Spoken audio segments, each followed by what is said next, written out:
کہا سب سے کم کہ جو 14 مئی کو الیکشن ہونے والے تھے اس پر نظر نہیں آ رہا کہ حکومت الیکشن کروائے گی.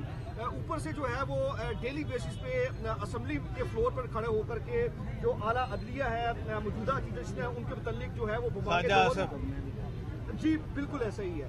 تو پہلے تو سب سے پہلے تو یہ ہے کہ ہم پہلے دن سے ہی ہم نے کوئی دہشت والا راستہ نہیں بلکہ پرامن ہم نے راستہ اپنایا عمران خان صاحب نے اور پی ٹی آئی نے, اور ہم عدلیہ میں گئے اور وہاں آپ دیکھ ہی رہے. اس کے بعد پھر انہوں نے مذاکرات شروع کیے.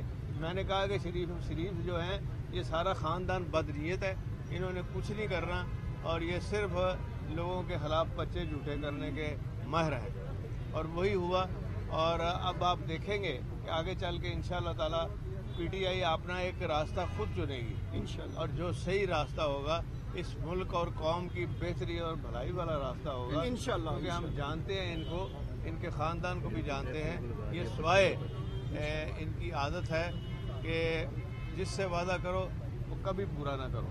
ڈاکٹر صاحب الیکشن ہوتی ہیں, پی ٹی آئی برسر اقتدار آ جاتی ہے اگر, تو کیا پنجاب کے وزیر اعلیٰ ہم چودھری فیض لاہی کو ہی دیکھ رہے ہیں پی ٹی آئی؟ یار دیکھو نا, یہ عمران خان صاحب کا فیصلہ ہے, یہ انہوں نے کہا.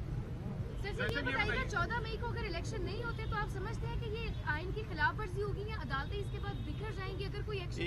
یہ سارے جو ہے نا, خواجہ آصف روز گالیاں دیتا ہے, یہ آئین کا کھلواڑ کر رہے ہیں. اور ایک طرف کہتے ہیں جی ہم آئین کے یہ پاسدار, یہ کہاں سے آگے پاسدار؟ انہوں نے تو بیڑا گرک کی اس ملک کا بھی, اس قوم کا بھی اور آئین کا بھی. وزیر اعلیٰ کا ٹینیور ختم ہو چکا ہے, آئین اور قانون اس پہ کیا کہتا ہے کہ وہ بطور نظام وزیر اعلیٰ ابھی تک جو ہے اب یہ بطور گھس بیٹھ یہ کام کر رہے ہیں, اور ان کی بہت لتراڑ ہونی ہے کہ یہ ساری زندگی یاد رکھیں گے.